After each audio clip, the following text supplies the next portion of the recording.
Hello and welcome to Talkin' Baseball, a special Sunday episode. Two of the best rivalries in the sports are going right now. And yes, everyone, the Yankees stink. Let's talk ball. Welcome.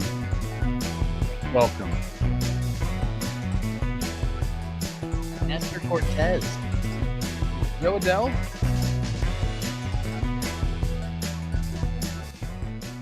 I don't know. Get it out of the seats, I think. Maybe a homer. Hello and welcome to Talkin' Baseball, presented to you by Seat Geek. I'm Jake Storielli. That is Coach Trev, Trevor Plouffe, Bobby Srirachi. On a Sunday, we're going to have some live updates that won't be live for you guys. We made a little adjustment. Jolly Olive, his family has a annual charity golf tournament. And maybe we'll put you can donate. Maybe we'll put a link in the bio there. Jolly was taunting me because Jolly sometimes likes to be a bully. And he's like, there's no way you're coming, bro. Every year you say you're coming, you're not coming. So me and Bobby are getting it done on Sunday so we could be there tomorrow. So it'll be a fun day for a good cause. But right now, it's ball talk with Trev. That's a little reverse psychology by Jolly. It's the oldest trick in the book, and Yeah. he got you? Yeah. Okay. I'm happy for Jolly. I think I sponsored a hole on one of the tees. So just be on the lookout for that. And yeah, man, look, we're not going to have all the updated standings because there are some games being played right now, something later in the day for your Yankees and my Red Sox. So we'll get through it the best we can, but there has been some fun games throughout the league this weekend, Jake. Yeah. I was in the stadium yesterday. It was one of the more interesting vibes I felt at a Yankee game. Go see where they are in the standings because it's not great, Bob. I'll have that later in the show. Trev will have that later. Let's get into it because it's Sunday. We'll start off with the Interleague. Let's do the AL. Let's do the AL. Oh, and would you look at this? The Red Sox and the Yankees. It's a series is not complete, so we'll just skip. No, let's talk about it. The Red Sox are embarrassing the Yankees, pulling their pants down and embarrassing them in front of everyone. They took game 1, 6-3, 1-0. Bayo versus Fried. Connor Wong with pitcher hitting stats on the year. He gets the big RBI. Crochet shuts him down yesterday. It's 12-1. I'm going to take a chance on this one. Red Sox sweep tonight, all 4 games. The Roman Empire has begun there. We're going to talk a lot about that. Meanwhile, in Baltimore, the Houston Astros took the first 3 games of the series, including Game 3 being one of the more dramatic back-and-forth affairs of the season. You could say the same with Game 2. Some new Baltimore young talent is showing up. Jeremiah Jackson. I got to show you Dylan Beavers' home run swing, Trev. You want to talk about shortened to the ball. Hey, they lost 3 out of 4 games. Jesus Sanchez, 5-hit day. And Christian Walker against his draftee team. 3 straight games with a homer. Okay. Cardinals and Rays, they've split the first 2. They were in rain delay, so they're going to finish that off maybe during the show. Jake Magnum, 4-hit day. Sure. Josh Lau with 3 of them. Carson Williams, his first major league homer after the Cardinals took the first game. A fun one in the Central. We don't often say that. The Tigers take 2 out of 3 from the Kansas City Royals. In those first 2 games, Zach McKinstry, Spencer Torkelson with the deep home run to left center. And then another really fun game today. You want to talk about back and forth. It was also Tom Selleck Day or Magnum PI Day at the stadium. A lot of Hawaiian shirts and mustaches. Detroit with a dramatic comeback, but Kansas City too much. Vinnie Pasquantino is out of his mind right now. We'll talk about that. Twins, White Sox, we may not talk about. Did the better team win? White Sox take 2 out of 3. Hey, everyone learned the name Colson Montgomery. My dude has some real power. Ball jumps off his bat as he homers in the final 2 games of that series. Royce Lewis with a good game. Does that mean anything? I don't know. Your AL wildcard teams outside looking in. The Rangers hosted the Guardians, and the Rangers get her done. We haven't said that a lot this year. They sweep the Guard Dogs. It starts with a Jock Peterson boing walk-off RBI double. Jack Leiter with his best start as a young major leaguer, and then Merrill Kelly 7-inning chut piece to help bring out the broomsticks. The A's and Seattle Mariners are finishing up right now, and I'm going to tell you what, I think the Mariners are going to win the series because as we record this, they're up 9-1, and Cal Raleigh has just homered twice to have the most homers by a catcher ever in a season. It's August 24th. Brian Wu went 6 innings again because that's all he knows. He's doing stuff that Cy Young did. And hey, Trev, I've got a special one for you. Not only are the Cubs our best Western Road Warriors, we're going even more specific. Road Warrior brought to you by Best Western. It's King Tuck, Kyle Tucker. We tried to tell you. Coach Trev was telling you. Yes, he was banged up. It's baseball. He's Kyle Tucker. He's going to come out of it. 25-game homerless streak. He homers. 8th career multi-homer game. First since May of 2024. King Tuck is back. And the Cubbies are back as they've taken the first 2 against LAA. That's what happened in the American League. Snaps for you, Jakey boy. Nobody does it better. And I got the standings for the AL. I know you want them. I'm not even going to ask. Don't start out east. The Blue Jays, man, are they inevitable? 76-55. They got a 4.5-game lead on the Red Sox as we speak right now. Red Sox 71-59. The Yankees 69-60. 62-67 for the Rays. The Orioles, a nice clean 60-70. Yankees 6 games back of the division. Boston 4.5 games back. Okay. The Central, I think, is decided, Jake. The Tigers 78-54. A nice series against the Royals, who are 67-64, 10.5 games back of the Tigers. The Guardians fallen 2-8 in the last 10. They're under 500 now, Jake. 12.5 games back of the division, 64-65 for them. My Twins and White Sox, not even going to throw your record out there because I'm disgusted by it. We'll move out west, Jake, where the Astros, as of right now, 3:18 p.m., August 24th on a Sunday, are 72-59, 2.5 games above the Mariners, who I believe are about to win right now. So let's just call them 70-61, which would make them 2 games back of the Astros, I think. I don't know if my math is right. The Rangers, dead even, 66-66 for them. They're 6.5 games back in the division. We'll get to the wild card shortly. A's and Athletics, you don't deserve my time right now. Not on a Sunday, Pop. Let's get to the wild card where the Red Sox have the number 1 seed. They are above your Yanks, who have the 2 seed. The Mariners right now holding on to that last one, 2.5 games up on the Royals, 4 games up on the Rangers, and that's all that's getting mentioned because nobody else is over 500. So if we started the playoffs today, Jake, the Houston Astros will be hosting the Seattle Mariners, and the Boston Red Sox will be hosting the New York Yankees. Those are the standings in the American League, Pop. That'd be kind of fun. Probably not for my Yanks. And I do think that's where today starts. Amazing stuff per usual. Treasure?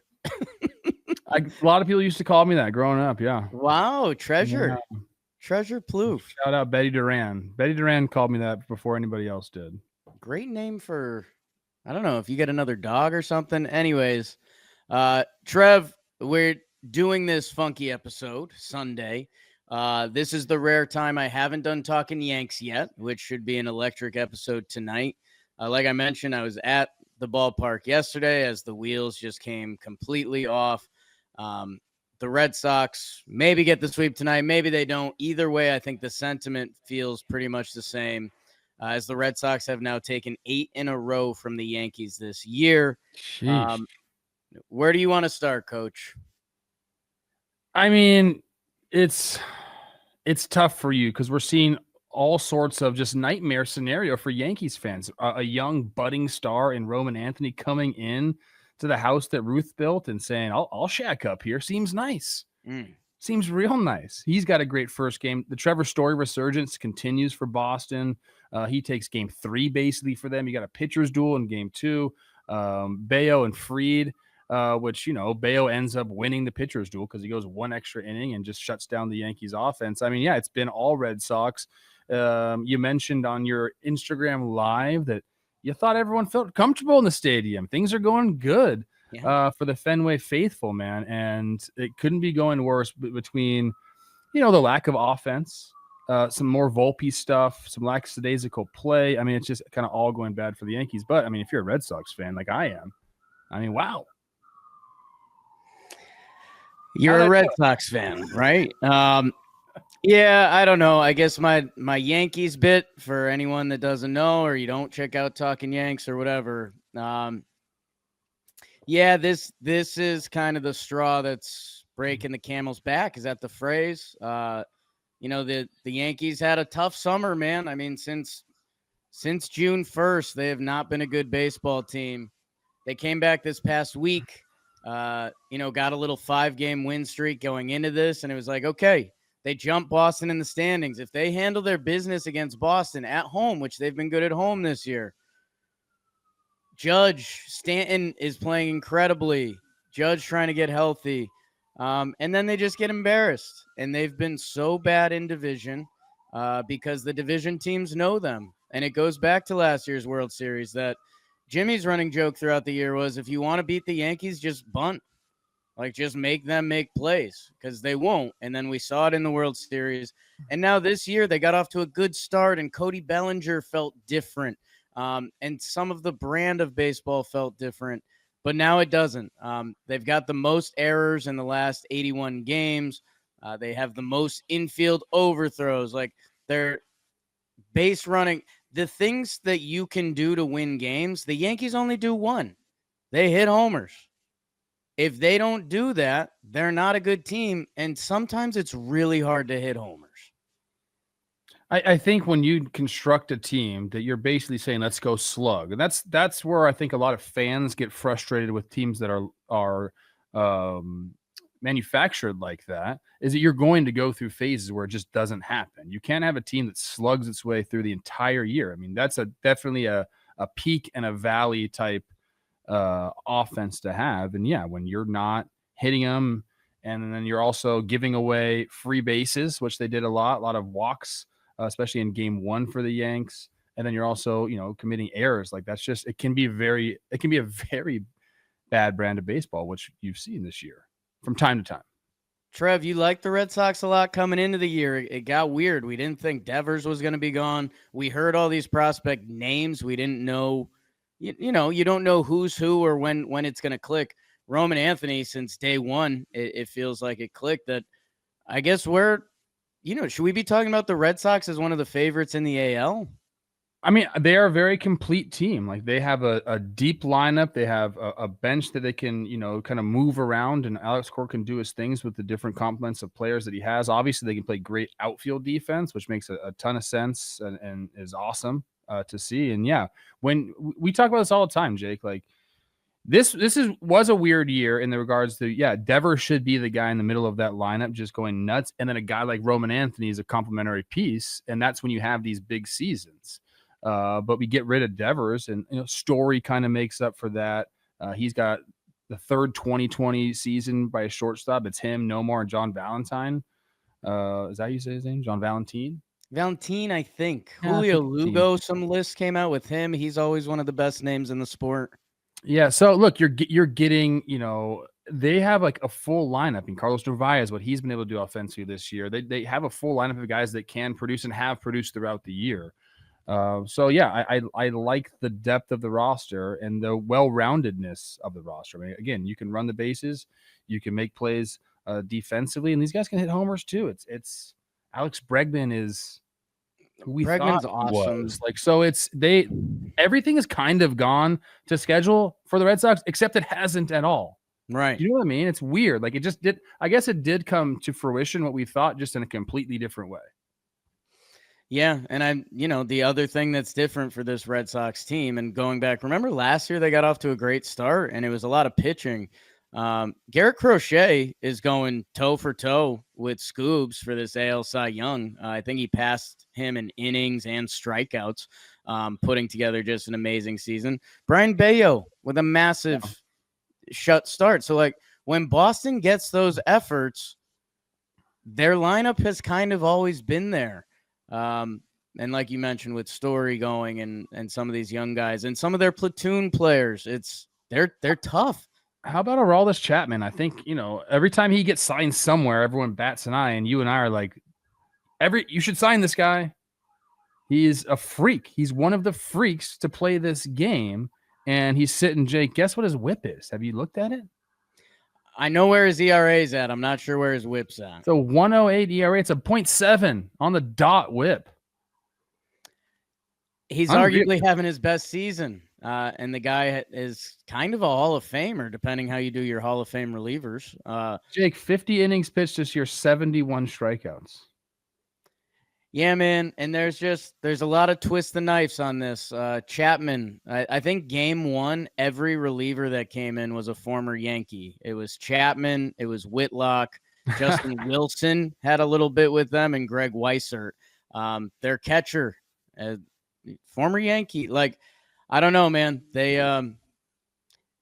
smell blood in the water when they play the Yankees, and so do all of the good teams.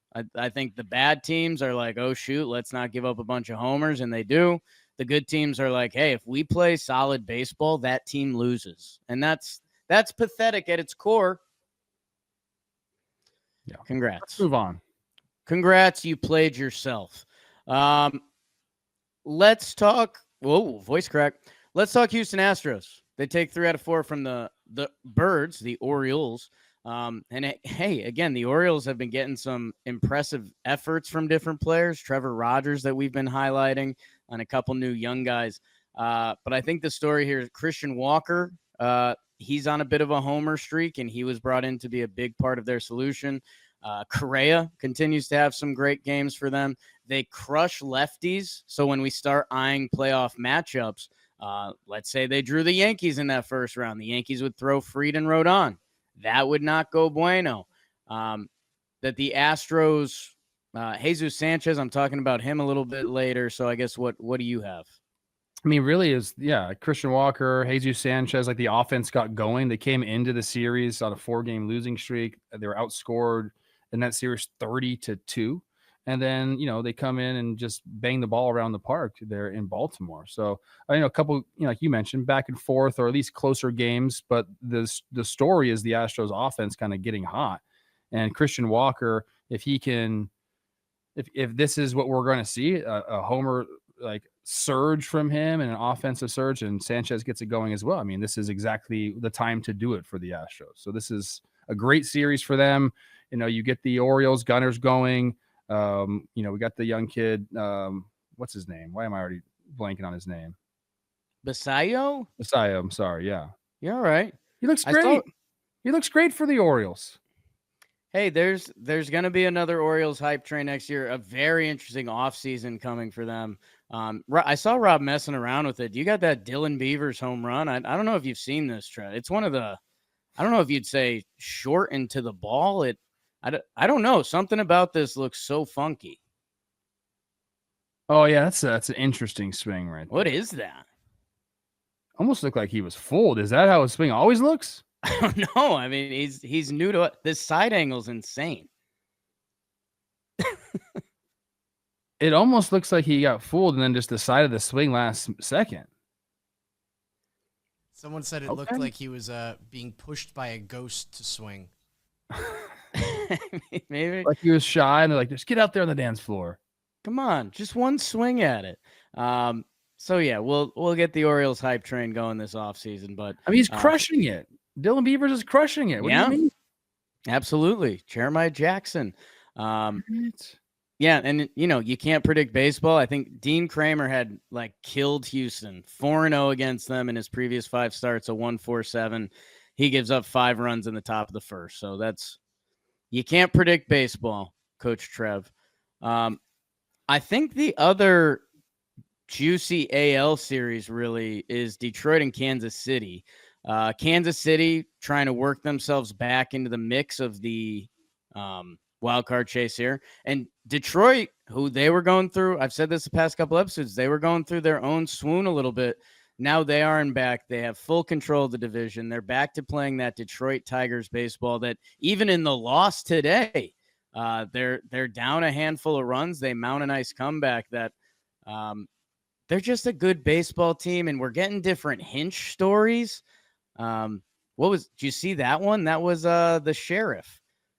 They pulled Paddock after like 62 pitches or something, and he was like, he's such a special manager. It's like, okay. I didn't get that. I got more on the Tigers coming up. Some other fun stuff from this series. I mentioned it on the way through. Vinnie Pasquantino is playing out of his mind right now. 5 straight games with a homer. That tied the Kansas City record.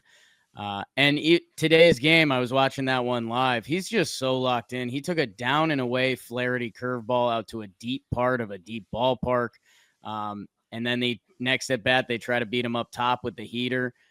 He's in one of those special locked in modes where like his whole season, there's a couple guys doing that right now. Like Shea Langoliers that are so locked in, they're changing their whole season's numbers. And if Kansas City's going to get back into this, it's going to be Vinny and Witt and help from Garcia and Salvi and the whole gang. But he looks as good as any hitters kind of look this season.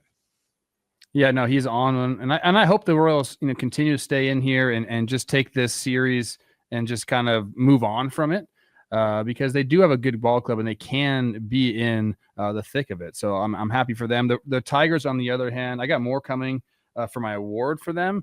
But I will say this. If the Tigers hit, they are the scariest team in baseball. Like, that's just how I feel about them. Yeah. And they're doing that. Their offense has been going off as of late. They're winning games because of it. And I think, that's as simple as you can put it. If this team scores runs, it's almost like the Mariners. Like, if their offense goes and gives them 4 runs, gives them 5 runs, like, they are going to win that baseball game.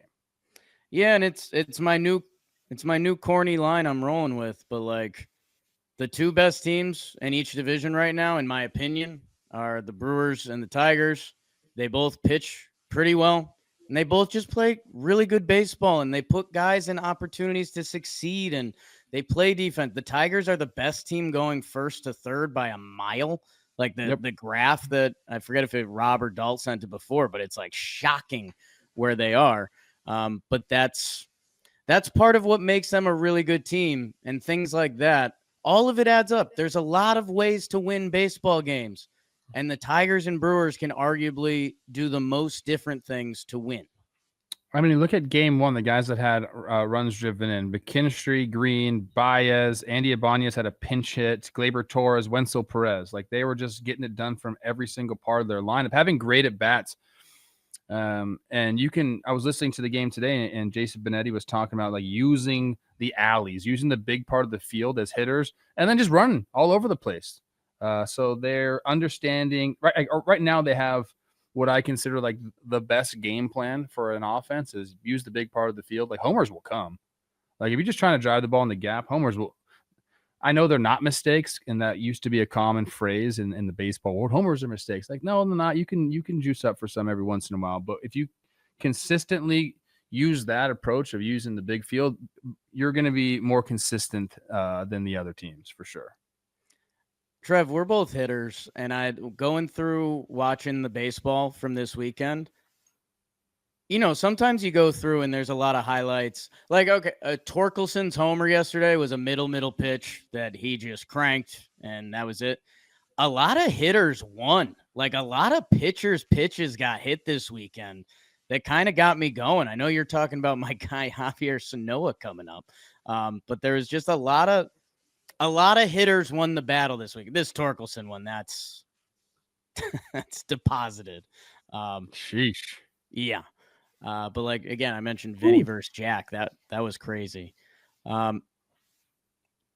Coach, what else do we need in the mighty American League? Cards, Rays, I'm not super locked into. Twins, White Sox explains itself. I guess the Texas Rangers deserve a little discussion as they are one of the, like, they're on their final legs and they got some performances, but man, it's so crazy. What'd you say? 66 and 66. So we're $122 games in and they're just 500 on the nose. I mean, the same thing they've been doing all year happened in this series. Just incredible pitching from them. Eovaldi, Leiter, and Merrill Kelly all go 7 innings, 1 earned run from the starters in the entire series.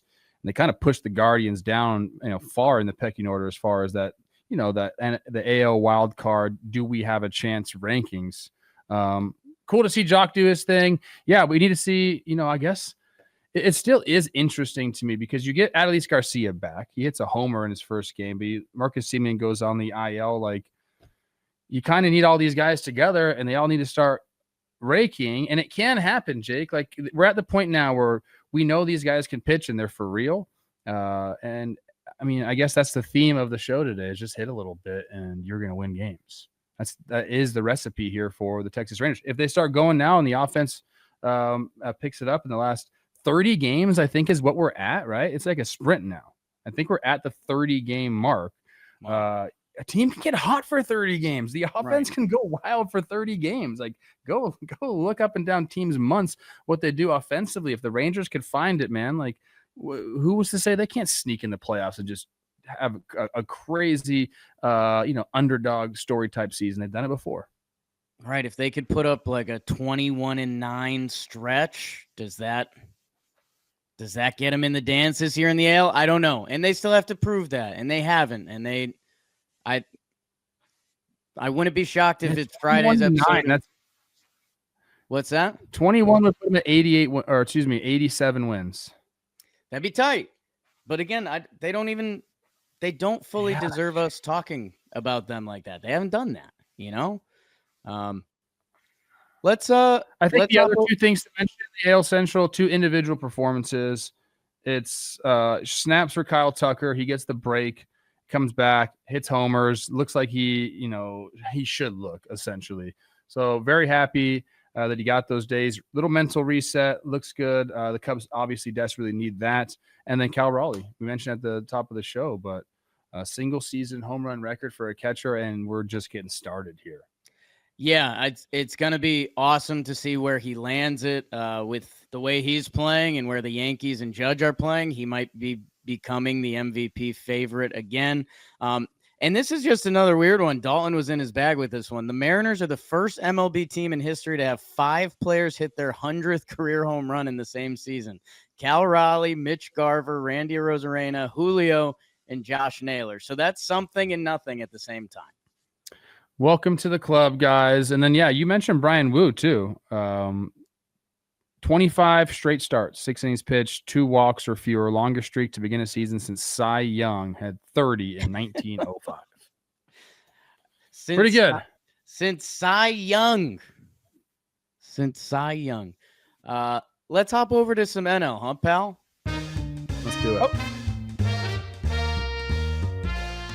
We're starting out in beautiful Arizona. The Diamondbacks hosted the Reds, and they took the first 2 games, including the final one, a walk-off in 11th. Lourdes Gurriel gets that one done. They come back. My guy behind the dish, Gabby Moreno's back for them, driving in some runs. And Geraldo Perdomo continues to be one of the best players in baseball. That I don't know if we need to treat him that way. It looks like as we record this, the Reds are up 6-1. Emilio and his pagan ways are in the game right now. I'm gonna say they lock that up. Lock that up like the Pittsburgh Pirates did. Should we talk some Pirates? They sweep the Rockies, so maybe not. But the pitching performances were pretty incredible. Skeens goes 7 shut-piece. Bubba Chandler makes his debut, a 4-inning save where he gives up no earned runs. Mike Burrows with a very similar stat line, and Braxton Ashcraft. I don't know, Pirates. You guys let me know if you want to talk more about that. The Phillies take 2 out of 3 after dropping the first game with Riley Adams with a 3 RBI game. They bounce back. Ranger Suarez, another amazing start by him, 7-inning shut-piece. Aaron Nola with his best fastball of the season. Will that matter? They're going to need it to matter because we did get the news on Zach Wheeler that he will be out the remainder of this season. Sad.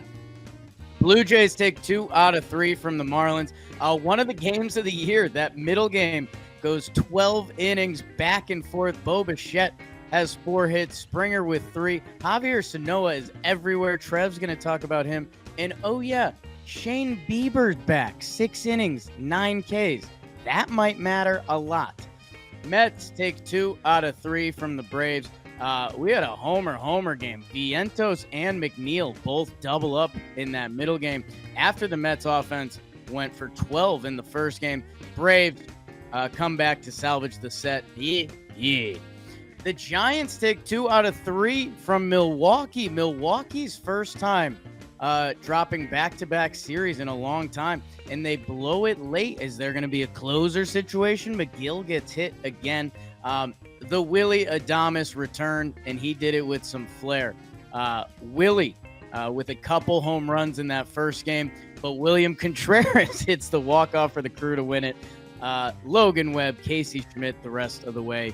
And then the series that everyone's talking about, Padres, Dodgers. The Padres take game 1. Snell versus Darvish. Does it get any better than that? Nestor Cortez in game 2 with a little redemption. 6 innings of 1-hit ball against the team he lost to in the World Series. Maybe it was the defense behind him too. Not on the ball he gave up to Freddie. But the Dodgers, as we record this, they're up 8-2 in the 9th. So I'm going to say they're going to win on getaway day. And that's what happened in the National League. Coach Trev, you know I need the standings. And I don't know if this is even updated on your page yet. There is a tie atop the NL West. Oh, it is not updated on my page. Congratulations to the Dodgers and I guess the Padres too. You guys are tied. That's nice. Both in first place. Participation trophies. That's not the same thing, Jake, at all. Let's start off with the Phillies, who are playing the Twins in Iowa next year. That's the big news. That's the show, guys. The Plouffe Bowl is coming up. Anyways, the Phillies, 76-54, 7 games up on the Mets, who are 69-61. Marlins, 61-69. Braves, Nationals. No, I'm just not doing it. I'm not doing it, guys. Not now when my computer's not working and you got Robot Trev going. You just can't have it. The Brewers, 81-50, best record in all the land. 5.5 games up on the Cubs, who are 75-55. The Reds, 68-63. Cardinals, under 500, 64-66. And the Pirates, I'll do it because Paul Skeens is good. You're 57-74. The Padres, 74-57. The Dodgers, 74-57. That means they're tied, Jake, at the top of the division. The Diamondbacks, 64-67. Giants, Rockies, who are officially eliminated from everything. Let's go to the wild card, Jake, because that's what the people need. In the National League, right now, it's either... Well, the Cubs have the number 1 spot, no matter what. And then the Padres or the Dodgers, whoever's not in first place, will have the 2 spot, and the Mets will have the 3 spot. So if the playoffs started today, the Brewers would have a bye. The Phillies would host the Mets, and then the Dodgers or the Padres. Cubs would. The Dodgers. Yeah, Phillies would have a bye too. Phillies would have a bye as well. I'm getting all confused here because the standings aren't updated yet.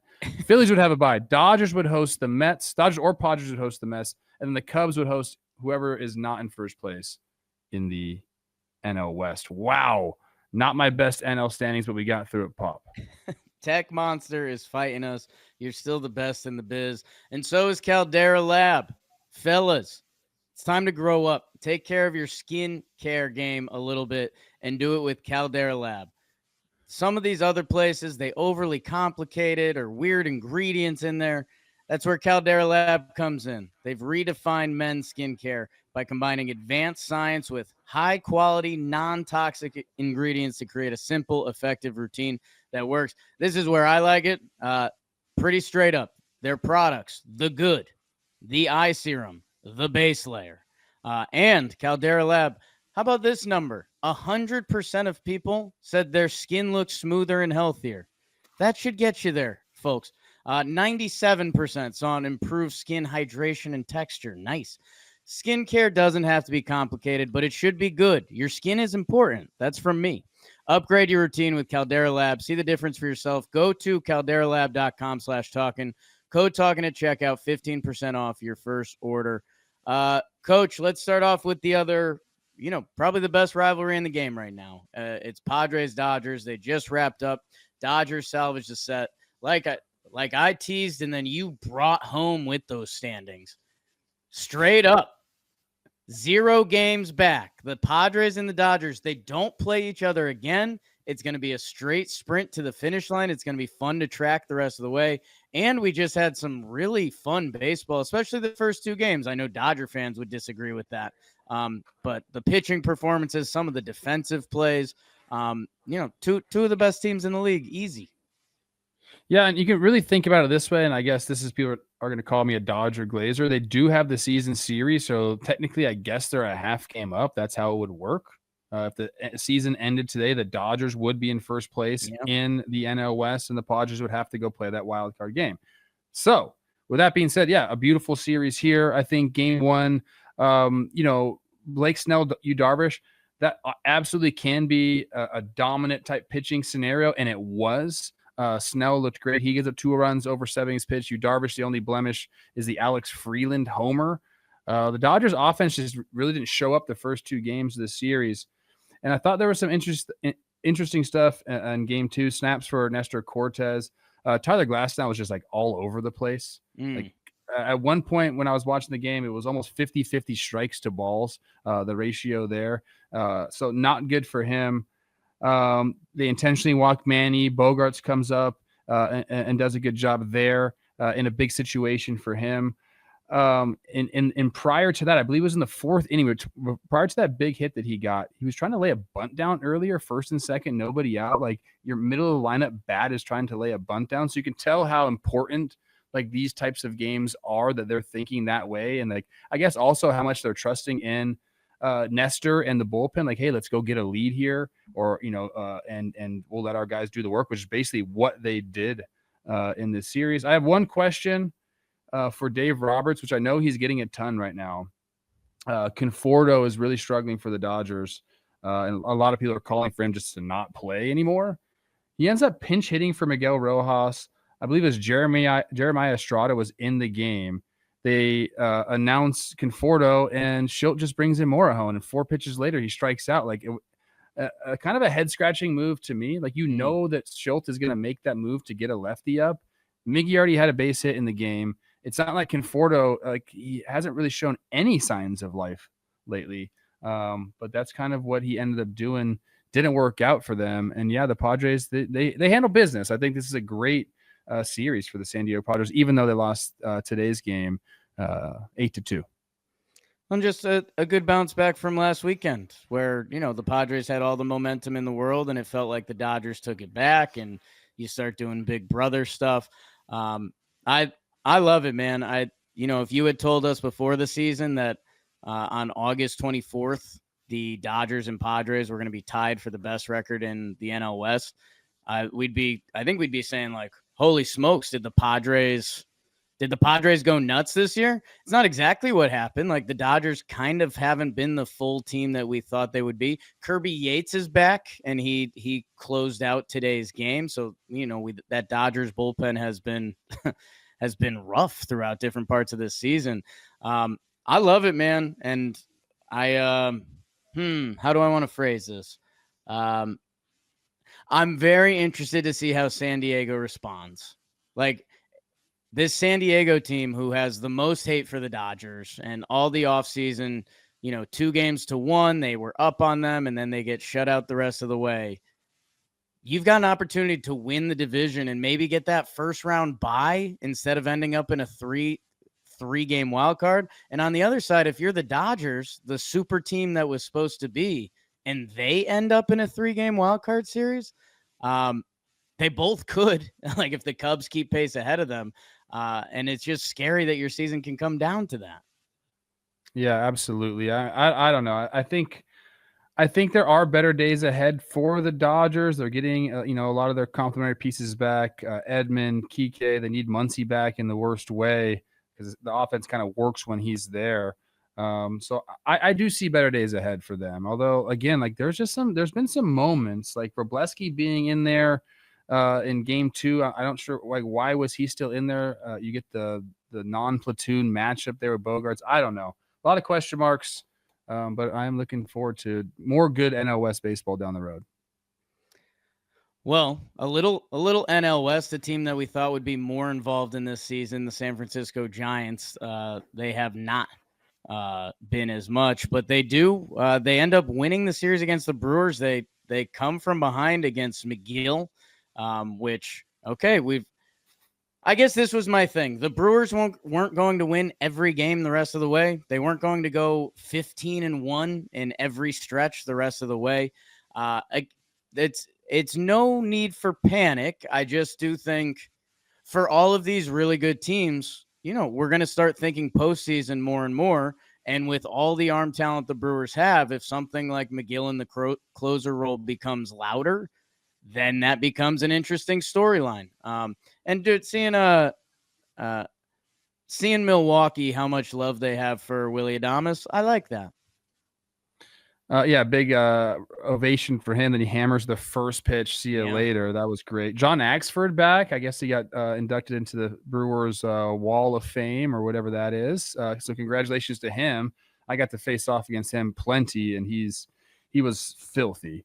No doubt about that. Yeah, look, you're going to have some times where you blow games. The back end of their bullpen has been obviously a strong part of the team for them. I think the only weakness, I guess you could say, of the Brewers is possibly like the middle inning relief guys. I don't know how great they are, but if they need at one point to maybe switch off of McGill, and I'm not like saying you need to do that because of this, but there's plenty of options there at the back end of games. So I'm not worried. You could have won 2 or 3 big comeback in the first game. I think you just wash it here and move on to the next series if you're the Brewers. Man, that William Contreras walk off, just who he is as a ball player. I need to do a better job of not putting Robbie on the spot on this. Did you see the play he made at catcher? The tag. He had to come across his body, and then he makes a whirly bird tag at home, and then he just started juggling the baseball just to show off even more. But man, like that dude. Hey, I know we bring it up a lot. Sneaky, one of the crazier trades of the past few years is them getting that cat for what? Esther Ruiz. It's crazy. It's crazy. It is crazy. It's crazy. Let's see, bopping around the rest of the NL. Do you want to talk Toronto, Miami now? I know you have some stuff from this series. Do we do it here? Or do we save it? I think I'm talking about the Marlins a little bit later. I think Toronto, tip the cap to them. Bieber comes. That's a huge first start for him. Or huge start for him, excuse me. They need that in the worst way. So he gets the job done. Bo Bichette continuing to do what he does. Picking up some slack in the offense. George Springer doing it. I'm going to talk about a guy from Miami who, kept chipping away at the Blue Jays, but the Blue Jays held serve there, man. Did a really good job taking 2 out of 3 because this Miami team, they can be a sneaky spoiler team this year. I mean, they hit with runners in scoring position. They're always having good at bats. They got a bunch of young guys who are kind of playing with reckless abandon, and you can kind of get snake bit by these guys, even though they're a fish, if that makes any sense. But the Blue Jays did a good job of not letting that happen, continuing to put the pressure on in game 2 and taking that game. Yeah, you lose game 3. Yuri Perez was nasty. So I don't know. I think if you're a Blue Jays fan, you're stoked in this series. And mustache Shane Bieber, watch out. The mustache works. Kind of has changed his whole personality for me. Okay. I like it. And, it was one of the buzzwords before the season.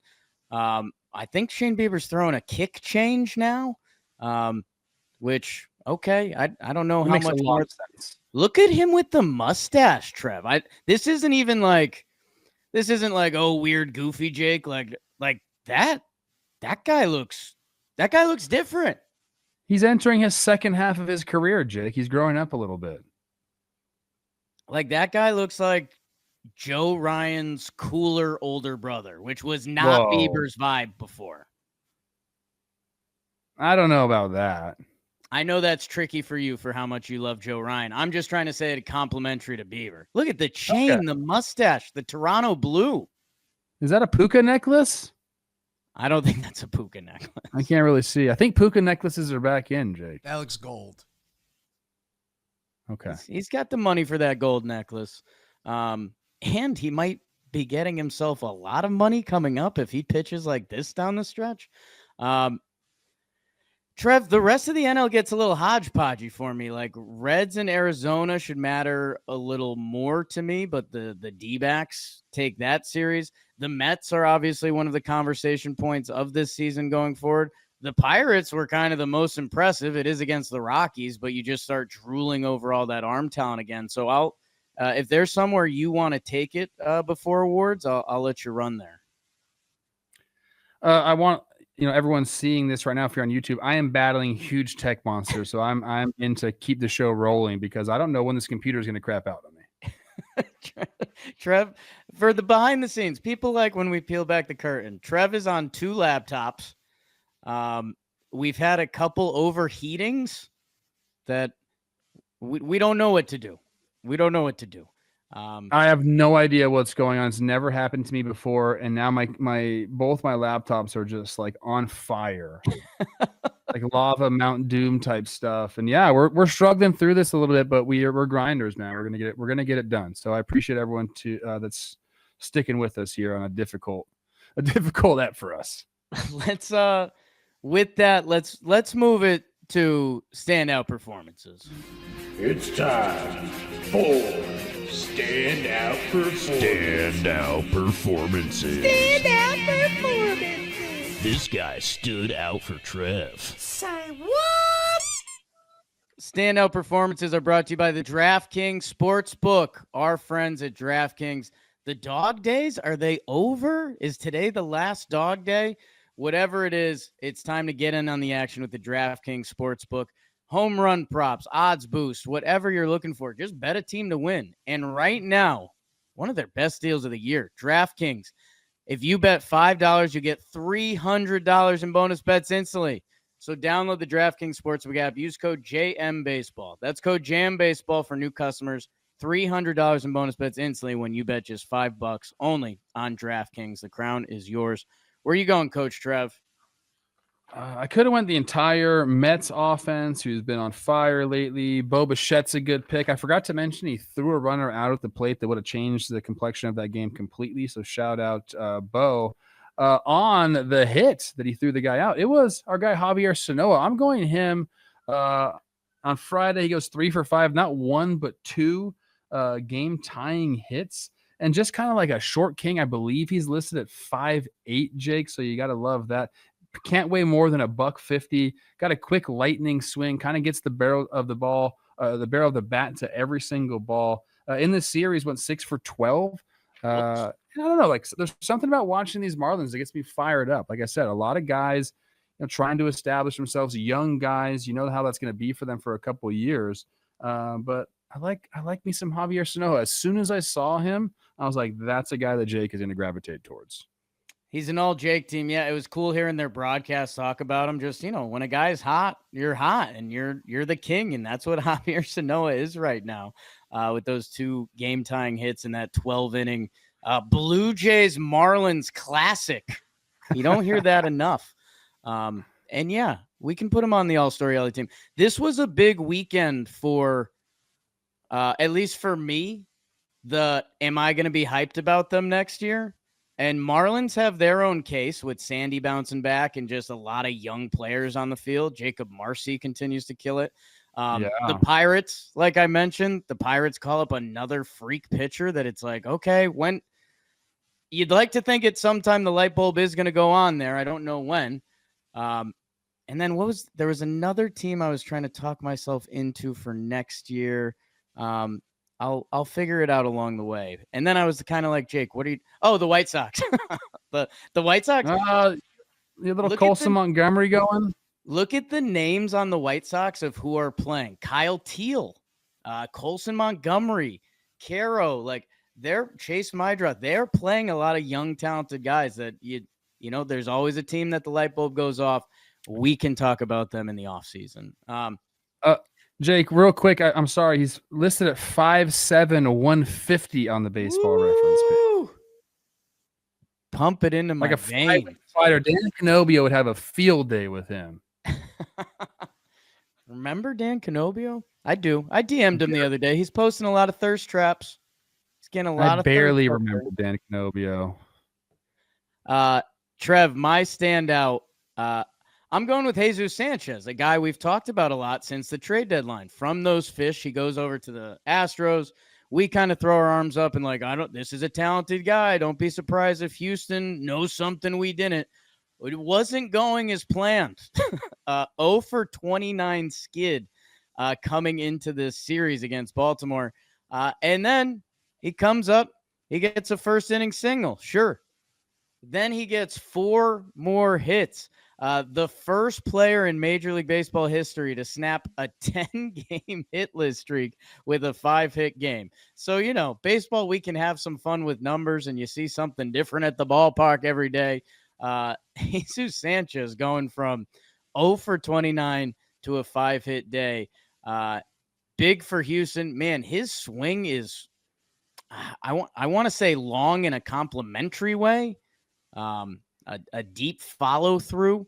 If his hot streak is coming, again, as we start looking at the powers in the American League and see where the Astros land, if he's an everyday top of the lineup bat for them, that's going to change their outlook. Yeah, he goes 5 for 5 in the first game. He sits the second game, but gets a pinch hit appearance. And then today, we're recording this on Sunday, people. 2 for 5 with a homer and a double. So maybe he's found the stroke. And we talked about that when we're talking about the Houston offense. Christian Walker, Jesus Sanchez, those guys get going. I mean, that's how they're going to be able to hold on to that division lead and keep the Mariners at bay. So definitely a welcome sign for Astros fans. Trev, there was a lot of guys. I'm looking at Reese McGuire with 5 RBI day. I'm King Tuck, like we already talked about. Out of the park, Mark. I know Canna has that, but I think Vientos hits more homers. We did too many pitchers last episode. I want to know who is in Fuego. Dirt nasties on Fuego. That means I'm on fire, baby. Like Waco. We're going to do in Fuego just a little differently this time around because we don't have the complete stats for the series. So I'm going to go for the week here and starting off with Angels outfielder Joe Adell. He was my doppelganger at the beginning of the show. 10 for 22 on the week, 4 homers, 7 runs driven in. He's got 13 homers, Jake, on the first pitch of a bats this season. That's tied for the most in Major League Baseball. My dad was so big on that growing up. Like, go after the first pitch. Like, why wouldn't you? They're trying to throw a strike. It worked a lot when I was young. And then Joe Mauer, never swung at the first pitch. I don't know. Let's move on. Swaggy V, your guy. We talked about him and his kind of whole persona. Like, what does it mean now? He went 9 for 24 on the week, 2 doubles, 4 homers, found the power stroke. He had 3 homers in his first 55 games, or that was through May 1st through August 16th, but 3 homers in 6 games this week. He's doing it. Good for you, Swaggy V. Lourdes Gurriel Jr., is he going to be one of those guys that plays till he's 45 like his brother? Kind of love that for him. He goes 8 for 24, 3 homers, 11 runs driven in. Oh, my gosh. 28 in August, Jake. It's the most in all of baseball. You mentioned Royce Lewis flying by. 7 for 22, 3 homers, 7 runs driven in. He's still feeling himself. The Twins are in a bad spot. For the 2 weeks, is the list you want to be on. Jake, Brenton Doyle, I believe, got your award last week, or at least their standout. Somebody did. No, that was Dalton on Baseball Today. Shut up, Trev. He was 17 for 43 in these 2 weeks. 5 homers, 14 runs driven in. He had some family stuff going on at the beginning of the season that kind of put him in a bad spot. He's coming out of that now. Happy for Brenton Doyle. Wyatt Langford for the Texas Rangers, 14 for 42, 4 homers, 7 runs driven in. He's got 10 homers on inside fastballs this season. That's the most in baseball. Don't throw them there. Throw it away. That's the scouting report. How about Bobby Witt Jr.? Love to see him on this list. 20 for 46, 3 doubles, 2 homers, 6 runs driven in. Scored 13 times. He's riding an AL best 12-game hit streak. He has an OPS of 735 with 2 strikes this season. That's the best in all of baseball. Love that. Brett Beatty, 15 for 41, 4 homers, 6 runs driven in. Geraldo Perdomo. Nobody's ever seen you and him in the same room together. 17 for 49, a double, a triple, 3 homers, 9 runs driven in. Coming to the defense of Ketel Marte. He does it all, people. 84 runs driven in. They're the most by a D-back shortstop in franchise history. His August is nuts. 359, 479, 551. The dude's 3-4-5 in it. You love to see it. That's who's in Fuego, Jake. Perdomo, where his final season numbers are going to land. He's at 5 WAR right now. The on-base percentage on the season's at 392. 392. Special ball player. Yeah, I think friendliness-wise, me and him grade out similar. Everything else, he's so much better than. Oh, yeah, I think so, too. I think you're right. So I'll take what I can get. Hey, let's slow down the whole episode with batters who are struggling. Hey man, you've been struggling lately. It's time to pick it up. The whole goal, kind of like Jesus Sanchez, get these guys out of here. A lot of young bucks.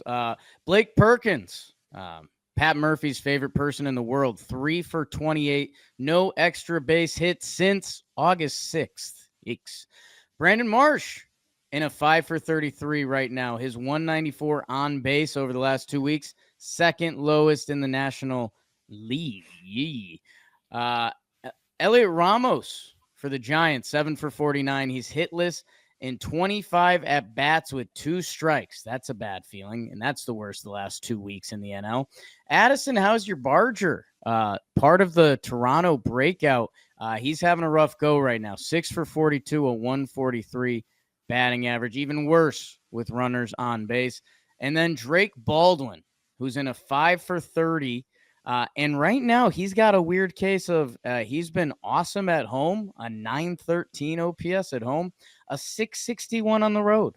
So I don't know if it's home cooking. I don't know if it's something else. But those are the guys who are struggling. Let's get them over to Fuego for next episode. The other just tough part of the episode, folks, it's the IL. And we had a bunch of guys go on the IL.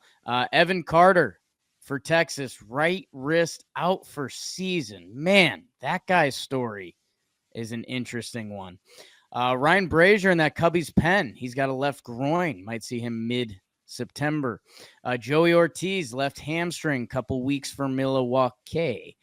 Bennett Sousa, a piece in that Houston bullpen. That's lining up interesting with the playoffs. Jackson Merrill, man, tough year for the kid. Left ankle sprain. He's going to be out a couple weeks. Marcus Semien with a left foot contusion, TBD. And He's man, 4 to that 6 guy weeks that just came out. that guy plays every day normally. That's going to be weird to not see him on the field. Frankie Montas out for the season, UCL. Tough break. Jordan Westberg for Baltimore. There's a couple more. This is a Aaron Bummer. This whole segment is. But the good news is when there's guys going on the IL, there's guys coming off of the IL. We told you about Shane Bieber. Trev's Lance McCullers Jr. Snapdragon it. I told you about Gabby Moreno for Arizona. Tanner Scott and Kirby Yates for the Dodgers. That's important. Adolis Garcia is back and homering down the line. Matt Chapman for San Francisco. They've missed him. Young Jacob Wilson for the A's. Tyler Stevenson. And then Victor Robles is back for Seattle. He is appealing his 10-game suspension for throwing his bat at a pitcher in the minor leagues. If you haven't seen that breakdown from the Jambino, it's an all-timer. Go look at that one. That's who's back. Let's go and start everyone's week the right way. Awards are brought to you by SeatGeek. Go see your team. I had a weird moment. SeatGeek went to the Yankees game yesterday, and I was like, wow, this is probably going to be my last summer ball game I go to. So go get it in, people. Even if your team's having a bad time right now, in a couple of months, you're going to be wishing it was 7 p.m. and they were on the TV. So go to SeatGeek, the #1 rated ticketing app. They've got everything that has a seat. So maybe if you don't want to see your team, go to a concert, go to a festival. Some other sports are returning soon. Wink, wink. And save yourself 10%. Code Talkin 2025. Talkin 2025 at SeatGeek. Any tickets, if you've used a code before or not. What are you doing, people? You're going to go to something. Use code Talkin 2025 at SeatGeek. What's your award, Trev? I got kind of a simple award today. Just kind of came through. There was a special moment that happened this weekend that inspired it. My award is called Timing is Everything. How about that? Okay. It is everything in life, people. Let me just tell you that. I got a couple good examples. Anthony Swarzak, my roommate, kind of doesn't have great years, ends up going to Korea, playing a little bit, decides he wants to come back to the States and play, has a good year, and just hits like the reliever market perfectly, where relievers all of a sudden were just getting super valued. And he had some numbers that were great. So he ends up getting this contract and like just timed it perfectly. Over in Korea, comes back, times it perfectly. And then another kind of time aspect to my award is not a big watch guy. You know, like they all kind of do the exact same thing. It's really just it's a showpiece, and people will say they can be an investment. I don't have like no nice watches, so I'm not really into it. I always just say like, you know, you don't really need a watch. That's just to show off. And that's okay if you want to do that. That's fine. All you have to do is be able to tell time. And I'll tell you the one person who really timed it perfectly in the baseball world, my good friend Jason Benetti.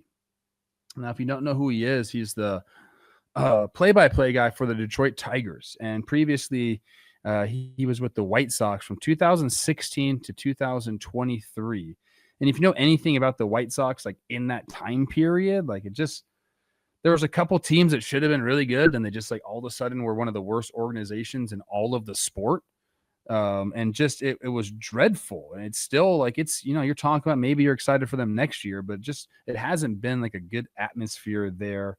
Jason Benetti leaves after the 2023 season to go to Detroit. There was some rumblings of like him in the front office not getting along. He kind of has more of a style that I personally like in a broadcaster, where it's not strictly just the game. Like he can go off and it's entertaining. He's fun. Him and Andy Dirks do a really good job. Anyways, he goes over in 2024. The Tigers out of nowhere are one of the best stories in all of baseball, especially in the second half.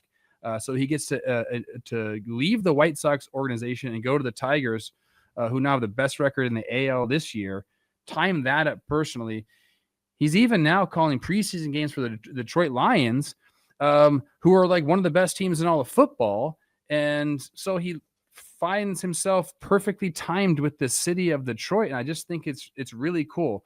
The reason I brought that up was on Saturday, he called the Lions preseason game, rushed over right to Comerica Park, and called the Tigers game as well. That's something Chris Rose would do. That's like for like the dogs of the industry. And Jason Benetti is one of those guys. He gave me a ride back to the hotel from the game when we're in Detroit. We beat all the traffic because he knows like all like the little ways to go. Just an absolute stud. And I was just thinking about it in my head, like what timing this guy had to leave Chicago and go to Detroit, who like hadn't been on a great run over the last decade or so, but now they firmly are entrenched in both baseball and the NFL. So great timing by him, and just a shout out in general because I think he's one of the best in the game. He's a guy that baseball's lucky to have. I think he understands where announcing is currently at, between A, just being a good announcer, B, it's baseball. You got 3 hours. You can have some other conversations along the way. They had Tom Selleck in the booth today, and it was a blast. They talked some ball. They talked some not ball. It's these guys end up in your living room every night for years. That you're right, man. I mean, that's a crazy change, dude, that like he's now going to become this Detroit kind of figure. He already is. And deservedly so for him and the city. Because he's one of the good guys. That's a good one. And there's some Tom Selleck Magnum PI Day stuff that was going on in Detroit today. You know, explain that to the average European mind. You can't. You just can't do it. Good award, Trev. I'm gonna audible my award just a little bit to the Arms Race Award. There was a lot of pitchers I want to talk about. Originally, this award was going to go to Nestor Cortez. a guy traded now twice this year, traded from the Yankees for Devin Williams, ends up in San Diego. And there was a little bit where this story of Nestor Cortez was like, oh, this is a guy that's been, waived from different teams and he throws funky. And hey, man, I watched that guy be a stud for back-to-back seasons for the Yankees, a 2.9 ERA and then a 2.44 ERA. He's dealt with some injuries. He's dealt with some new environments. He's in San Diego and he's getting the pill. And he just had a big boy start, redemption start against the Dodgers, like I mentioned earlier in the episode. But, dude, as I keep looking at these names, we talk Shane Bieber. Like, what's that going to mean for the postseason that Toronto's in? And when that guy is right, he can be one of the best pitchers in baseball. You mentioned the Brian Wu stat, man. First time since Cy Young, the dude that the best pitcher award is named after. Like, that's what he's doing. And people mention him as Seattle's, like, fourth starting pitcher. Cade Horton, I think he threw 24 straight strikes. 6 innings clean for him. He has been the best pitcher in baseball since the All-Star break. What does that mean for the Chicago Cubbies? And even, we'll see if it ends up mattering. But I guess how about I'll loop in a couple of the young bucks. Brian Bayo with his 7 shutout. That guy's probably going to get a postseason start this year, and he has the potential to be special. And Jack Leiter, his 7 innings, no walks, 10 Ks, coming downhill, aggressive at you. That, in this home stretch, like you said, about 30 games to go, a month of ball, a couple off days. It's going to be fun to see who in the arms race can bring their team to battle. It's dramatic. I love it.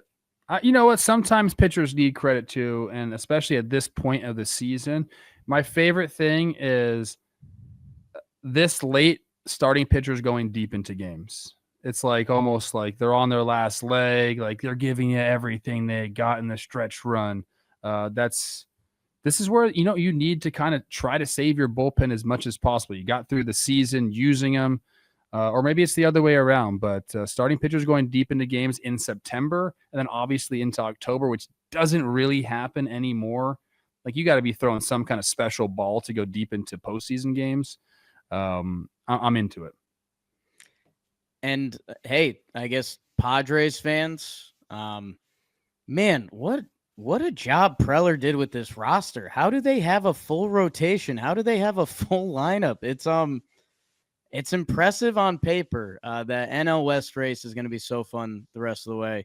And so is everything else. My Yanks have gone. It started. If you want to see some angry Yankee fans, go tune in to Talking Yanks in a little bit. And again, thank you, everyone. We really wrestled some technology today. Coach Trev was – I thought a laptop was going to catch on fire. So thank you guys for your patience today. I appreciate it. Only out here for 4 hours trying to record this episode. You want to do Talking Yanks? No, Jake sucks. Everything sucks right now. Let's go. It's dog days. It's official. We're all feeling it. We're all feeling it.